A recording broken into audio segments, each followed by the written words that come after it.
Recently, a lot of people have been asking how do I actually set up my Weilong WRM, so let's get right into it. First off, I added some magnets on the edges so the cube will be more stable. My spring compression system is set to the highest. This is my tension.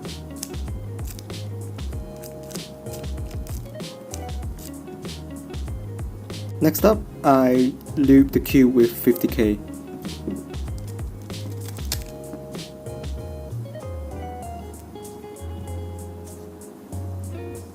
So I actually lube it on the contact points, which is on this feet here, and the other side, and also this place and this place. And I actually lube like 2 or 3 edges with this method like so.